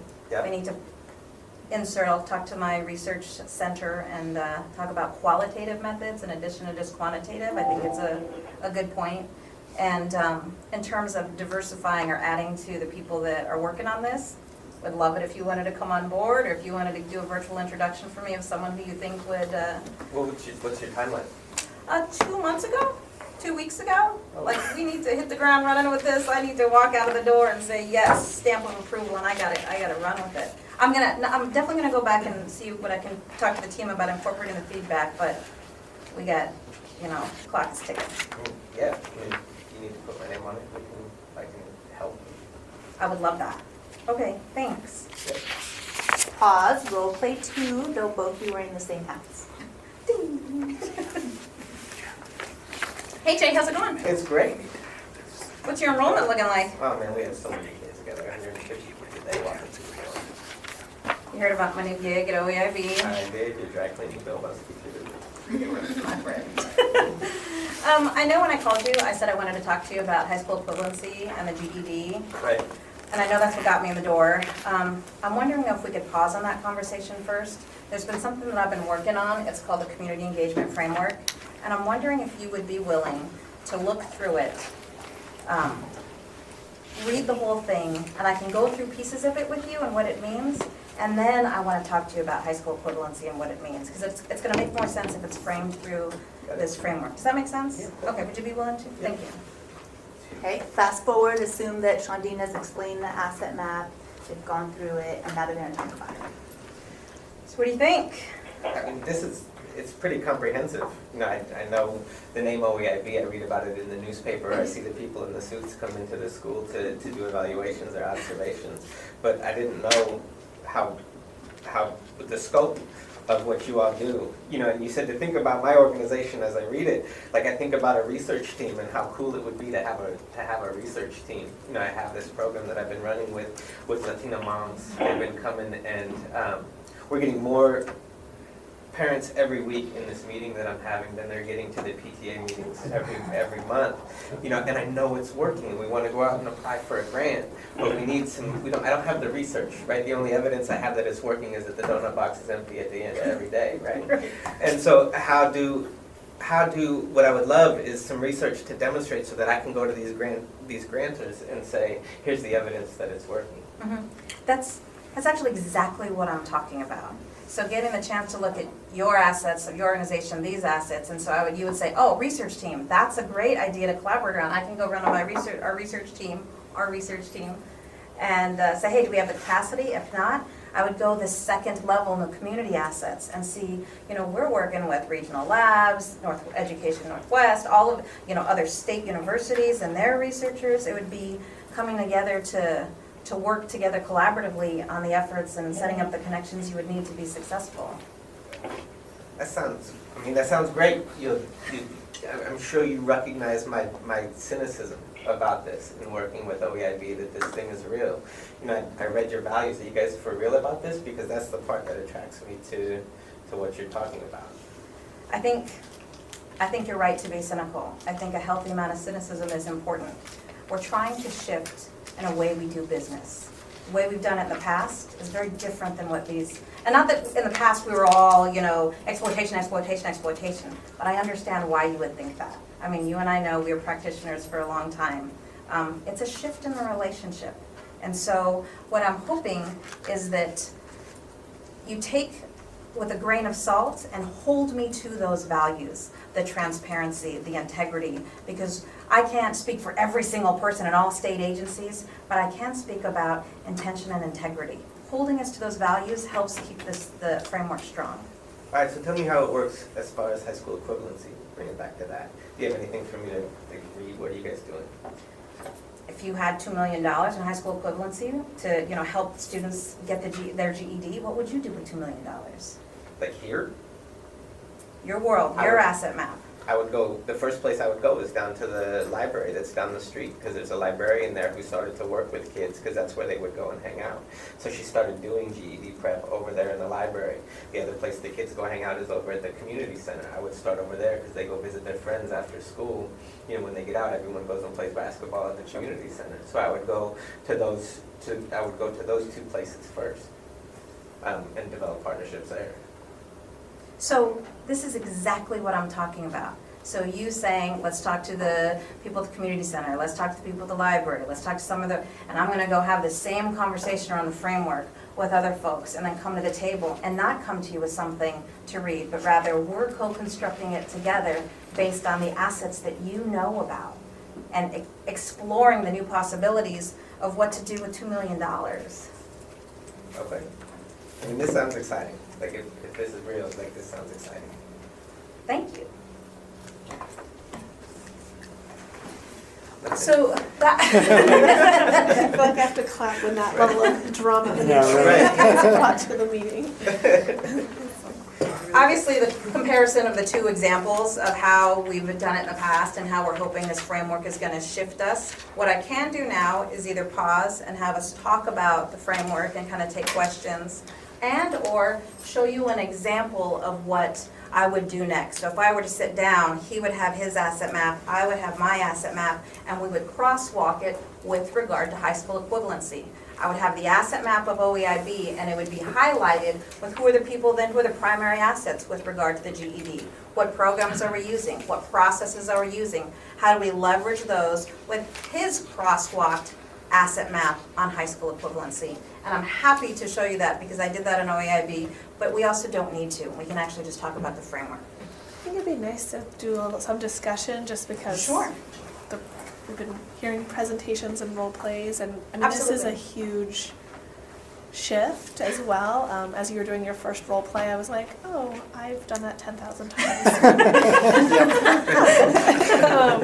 So, I mean, I think making sure that folks are kind of grounded in where we're at and where we're trying to go, because we don't have a community engagement protocol or process at all at this point. And is it fair to say even what you're doing, what you did in the first role play, we actually don't do that most of the time either, correct? Like that was actually our best practice as of a month ago. Exactly. So, I mean, most of the time, we were just doing, I mean, probably ODE and others would sort of write a policy, and then if there's like folks who have paid lobbyists, they might get to have input, and then we move forward. So that was actually like, that's what happens the majority of the time. We've been trying to get better by going out and then saying, hey, I wrote this policy, give me feedback. Right. And then you're proposing, you know, very, very different strategy number 3. So I would. It's funny that you say that, because when we were testing it out with our research center, one of our researchers was like, that's exactly what I did last week. Yeah, yes. So I mean, maybe we could just have a conversation first to see if folks are even grasping number 3. Yeah, I guess, first of all, thank you, and especially on the role play, because you were reading my mind. I was thinking, you started off, I think, very well with comparing the needs-based approach versus the assets-based approach. And then as you dove in, I kept thinking, boy, I really would like to see the difference between these two, and you delivered. I think you delivered very, very well. So. You know how many times she made me practice that? Very like 10 o'clock at night. 10 o'clock at night, she would call me, let's practice it one more time. You just did a great job, so I want to say thank you. And then I got a question around our own historical and social, cultural context.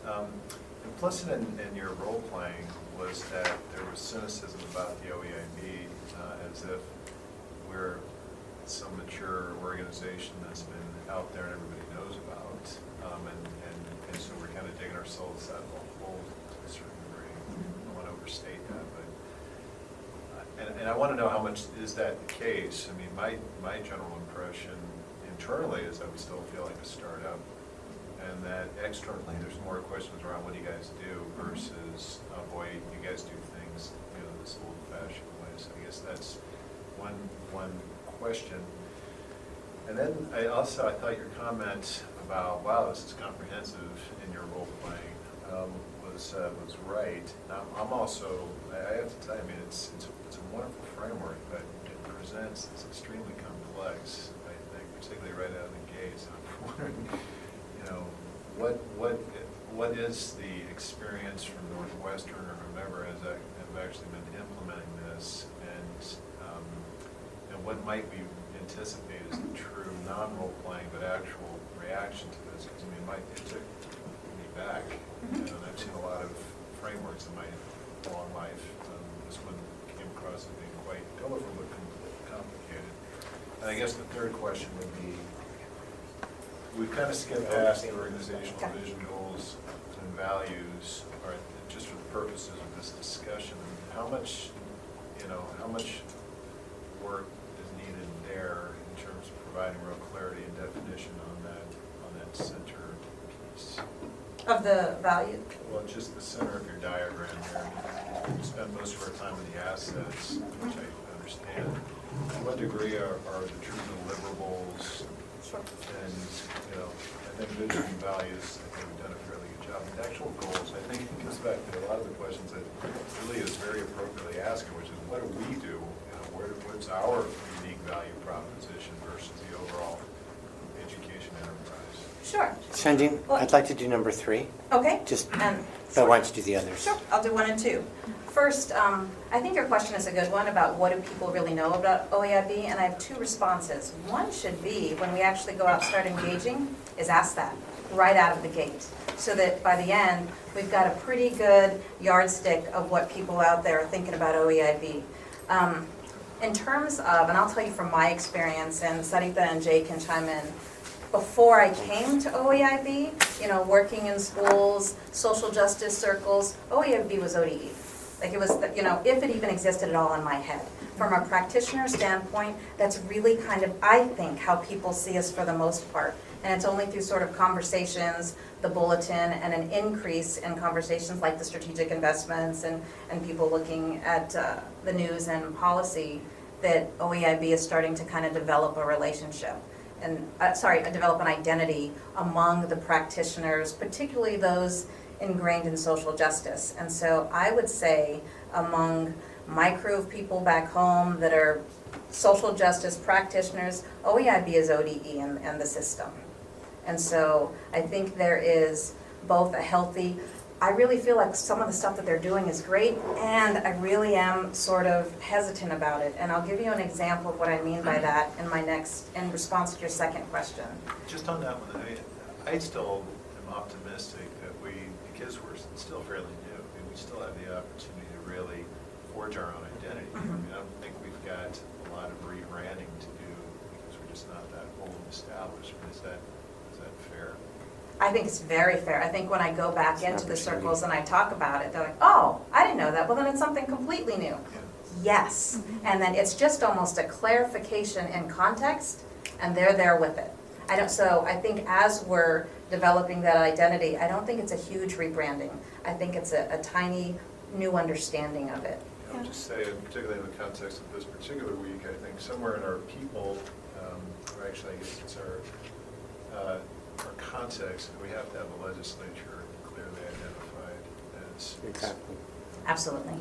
Yeah, and I would just, I think the constituencies you're talking about are important, but even now visiting every county in Oregon, I think without information, people are filling in a blank, and the way they fill it in is we're ODE or we're some extension of ODE. But people quickly, when they sort of hear what we are interested. It's just they're not getting that information, and like any organization, you email people that already know about you stuff, and so really anything we can do to bring a different message, I think is a great added side benefit from the real intention, which is getting good input.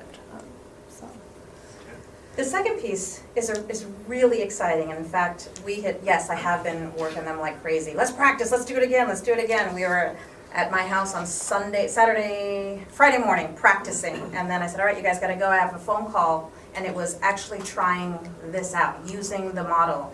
And it was uncanny how in real time, I was talking with a Latino principal of Oregon High School. The role play played out. And I wasn't even like sitting in my brain of the role play. He's like, well, I kind of know what you guys do, and I kind of hear what you're talking about, but you're the suits, talk to me more. And I was like, oh my God, this is the role play. This is literally what's happening. And so as I talk, he doesn't even have the sheet in front of me. He has sort of an idea of so it's over the phone. I explain the framework, talk to him about it, and I can imagine my asset. I can imagine, wow, and partnering, I didn't even know that scope. And that I am hesitant. I'm happy to be talking. I'm happy to hear you say things like exploitation and privilege and transparency. So I'm in. I was so surprised, and I'd done it a little bit before it was this completely, back when we had Jay's sketch of the Pentagon and scribbled out with another community member, and it flowed pretty much the same way, which kind of allowed us to create the role play. But in real time, I was unbelievably excited at how quickly it just worked. And I think there are going to be some tweaks in it. And on those tweaks, we keep bringing this engagement framework out to folks that we know. And a colleague of ours was looking at the 5 Ps, and she said, what about place? And all of us were, of course place, right? Place has where are community organizations located? Where is OEIB located? And where in the primary, secondary, community, and historical? What does place mean to a variety of communities? So the exciting thing about rolling it out is knowing that it's going to be continually improved upon, and place is something that we're going to kick around and see what it looks like and the power of bringing assets to that. Is that? To address the second part of that, second question was around the complexity of it. And Correct. it is very complex. And I've had, as we've presented it, I've had a few different people say, asset-based community development, that's what the Peace Corps uses, right? They train all of their volunteers around the world to some of these principles. So there's a sound theoretical framework for, I mean, regardless of what you think about the Peace Corps as they go out into the world. But they do have, like, that's one of the places. I've had a few different Peace Corps volunteers come up and say, I know this stuff. When Sarita talked about funds of knowledge, that's a whole research base that's talking about how do we activate the social capital of families in regards to what we're doing in the schools. So there's a whole research base behind that. I just want to say we have about 9 more minutes because we have multiple people Yes. signed up for public testimony. So if you guys could Great. answer, So because I want there to is let a- Julia give her feedback as well. There is a sound research base that underlies this whole thing. Super briefly, as an agency, in terms of the middle bar, we're working, Shandine referred to this consultant, Mass Ingenuity. It's a consultant that's working with a couple of state agencies. We're still working on our map. It's another multicolored map. But it does seek to articulate way better than I've ever seen. What do we really do? What are the processes that we do repeatedly, month to month or week to week? And the values and mission on that document are straight from the board. So that's exactly the same. But we're really looking at what we do. And I think it's going to really, once it's done, it's not quite ready yet, be the kind of thing that we could hand to someone and say, well, this is what we do. And it's very straightforward, I think, and easy to read. So it would be a natural kind of drop Peter, into this. just roughly how long until that's done? I would have to check to see exactly. I mean, I'm involved in the scorecard part of it, and we're right now setting outcome metrics for like every process. Like Seth has an outcome metric about how often do we get him material for the meeting. So we're still in that. I can find out for you.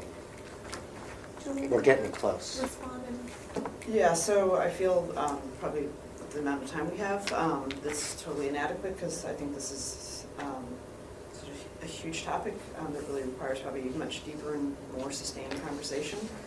But just as a framing issue, the question I would ask is just at the very first slide of community engagement. So what community are you engaging? Is it a subgroup? Is it parents? Is it partners? Is it all or some? Is it historically underserved? Because how you answer that question really will, I think, either increase your assets or decrease them. And it will, I think, send a message to people of whether you're in this conversation, like whether we think you're part of this community or you're not. And I also think it will ultimately result in not, I don't like the word buy-in because that implies that you've got something you're selling, but sort of this model of co-ownership and co-construction. If people see as like, am I one of the co-constructors? Am I lending my assets to the work? But it depends on how you define community. And so, I just think that's a fundamental question that we're going to have to get after. I think in some ways, and this wasn't OEIB's creation, so I don't want to own it. But the fact that the achievement compacts don't have community representation. I mean, we had a long discussion as a full board about who gets involved in the construction of the achievement compacts, which really are sort of one of our fundamental tools of getting after our goal of 40-40-20. And by deliberately not having community members engaged in that discussion at the school level or at the district level, I think is really a limiting factor, because we can say all we want, this is a community engagement process and we want to bring everybody's assets, but really on the most important thing about the sort of compact between the institutions and students, we're not including community members in that discussion. So I want to revisit that whole conversation because I think it's one of the few leverage points that community members have to ask the questions about resource allocations, about what kids are getting. And so we can, long term, you can have a great sort of a community engagement strategy, but if it doesn't get to sort of the fundamental tool or leverage point or the systemic, the way that we can make systemic changes, it's, to me, not as purposeful, and it won't get after what we're trying to get after in a meaningful way. So, sorry, that's... Nope, that's great. Very consistent. And maybe what we can do is say, I think we want to spend a big portion of our next agenda doing this, and maybe that will allow some time to do some further development. And I do think that, I thought it was a great presentation, so thank you. I normally discriminate against role plays, and you all did very, very well. It was like, oh my God, a role play is happening in a meeting that I'm chairing. And it was excellent. So congratulations, and thank you for taking that risk and helping us come along with you. Next time we'll wear costumes. No, then it's out. Our committee's getting real weird. So, Breaking the sound. I do think that in the presentation, really, that I think Julia said it well, sort of defining like why we're doing this, I think would be really important, because I actually think one good thing about OEIB is that folks are like, whoa, for the first time they're actually doing engagement. So even though scene one, we want to do better, I think communities are like, whoa, someone's even asking us. So I think just framing the need and kind of the theory of change that community-driven answers actually get us to better outcomes with kids. I can tell that you already believe that, but you need to tell us that in the beginning. Got it. And really begin with that vision and framing and purpose, and kind of the direct correlation between better community engagement helping us get to better outcomes. Like, you have to spell that out for us. Good. And for probably the entire department, you're going to try to get to implement this. I also think that you will need to spend some time developing an answer to all the questions you're going to get about capacity to actually do this. I really appreciate the model, but immediately I start to imagine the people I've sat in rooms with who are saying, give me feedback to this policy that I've done, which that actually only allows people to respond to what you've already written, and then you just have to take the feedback that they've given to your specific thing and implement it.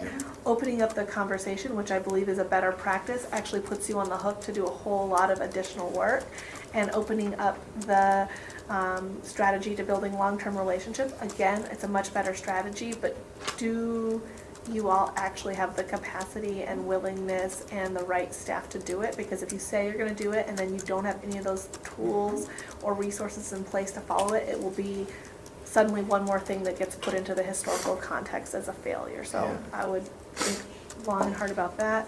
And then the other small piece is I have a negative reaction to us putting ourselves in the center. I don't know that we want to come out the gate being like, and we are the center of the universe. Like that, I think in a lot of, it sends a message. So in this framework and model, I've seen actually the community, our students most often put at the center. So it may be just the example, but just think about that and maybe a different way to frame that. So thank you so much. I do want to give us time for our public testimony today, and I am going to be very strict about time, so I'll just give that as a fair warning. Thank you so much. So I believe it's Chris from the Shadow Project. Yes, Christy Scatarella with the Shadow Project, Oregon's only nonprofit that of its kind that teams with special education teachers to help close the achievement gap for students with disabilities. And listening to everything today, we serve 1,500 kids, by the way, mostly low income, very high representation, English language learners, students of colors. But listening to the different topics today, you talked about equity, you talked about asset building. When the conversation went way beyond special ed, I'm wondering if I can come back at a different time, because we actually work in all these areas as well in terms of focusing on student strengths, asset building. We believe that every child is capable, courageous, and able to learn. We are very much focused on destigmatizing special education and also improving educational outcomes. And we work collaboratively with, we're part of the Portland Public Schools Early Literacy Initiative. That's a collective impact project that includes a handful of organizations, including Black Parent Initiative, that we work with very closely because we are very aware of some of the topics you were talking about today. At any rate, and because I know there's other people, I'm wondering if I could possibly come back at a different time and share a little bit more information than I would be able to at this moment. So I'm going to invite Shondine and Peter to follow up with you. So we do, and I know that they actually have a specific work group that's focusing on that, so there might be some possibility of engagement and collaboration. We are pretty strict with our agenda around folks coming and giving us presentations, because we spent our first year and a half with multiple groups giving us presentations, and so we're very outcome and work focused. So I would just maybe start with staff to have that conversation and see where there's good overlap to do work. Okay, well then I'll finish up my 3 minutes then. Okay.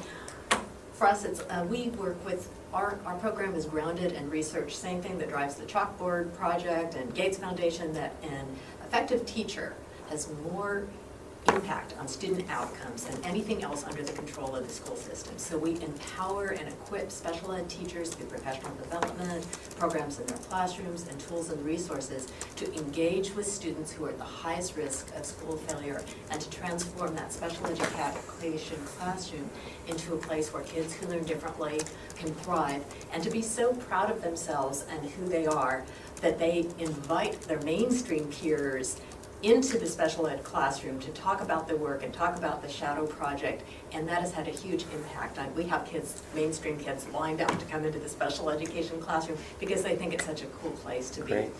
And that the primary issue, what we see is missing from the education system is courage. And on that, Sorry. talk more about courage later. Okay, thank you. And I did factor the time that I spoke as well, so apologize, it goes quickly. Is it Margaret DeLacy? Yeah, I'm back here. You want me to sit up there somewhere? Sure, come on, join us. I have a handout, so maybe you could just pass this around. I'll sit here. So my name's Margaret DeLacy. I'm here as a mom. I definitely feel like I'm kind of dropping in from somewhere else, and that the community that I'm most concerned about hasn't been very well represented in any conversations of the OEIB. I'm also extremely nervous because I am a mom. I'm not a statistician. I don't have any training. I can't do sophisticated analysis. All I have is an adding machine. But I have been concerned about what happens to our high-performing students. I've been tracking this information for about 15 years now, and the data I'm using is from Portland Public Schools because we don't have any state data that would provide the same information. So I want to talk to you about two things today. One is the fact that when I look at the data, I see the achievement gap at the top among high-performing students, not at the bottom among low-performing students. The other piece is that this data is important, and we're in danger of losing it completely with the transition to smarter balance. I'm really hoping that somebody in the state will pay attention to some of these students because these are the kids we are really losing. So I'm just going to run you through what I've brought for you really quickly. This is from 2013 because Portland Public Schools no longer makes this graph. I asked them for it this year and they didn't have it. This is student achievement gains, because you have to look at, if you're talking about student learning, you're talking about gains. And it's by school level, so this is elementary, and you can see that as students move up the achievement level, their learning gains decline dramatically. And then I was curious to take a harder look at what happened to those, what kind of behind it. And what I did was I broke out these student gains. Again, this is Portland Public Schools. This is this year by ability level. And I really want to put in a plug for analyzing data by ability level, because if you don't, you would not see this. If you look at these student gains for reading and math, you'll see that most of the bars for low-performing students are at the same level. If you go to the students who exceed, who are making almost no gains to begin with, they're close to zero, you'll see that there are much bigger differences among the bars, and that's this final one. This is where your achievement gap is. It's not among students who are low-performing or barely meeting benchmarks. It's among your high-performing students. And those are the students, your minority high-performing students and your low-income high-performing students are the ones who have never been included in this conversation. They are important community assets. Thank you so much. I apologize, I just have to be fair to everyone. Thanks for your feedback and data. Bruce Housen? Bruce Hansen, Hansen. right here. May I sit here? Please. Absolutely. Well, I'm not a mom, I'm a teacher, and I want to tell you a little story, and it connects with a lot of what we've heard today. One is I was teaching at an extremely low-income school in Beaverton, and I won a teaching award, a Golden Apple, and then I got this National Teachers Hall of Fame award, and my friends came up to me and said, hey, you can get out of here now. You don't need to teach here anymore. You can go to like one of those high-income schools. And I like teaching there. And I noticed that the perception of the staff and maybe other people applying for jobs was, this is a place where maybe less qualified teachers might go, or less, like amazing teachers might go. Then I went to a very high-income school, and the principal said, we're an excellent school again. It's because of our great staff. And it just burned me so much because we worked so hard at a low park. And then here, all this gains is due to the staff. Well, it's due to the high-income students. And so then I was looking at the statistics that we have more kids in poverty, more students in poverty than North Carolina. We're about the same as Alabama and Texas right now.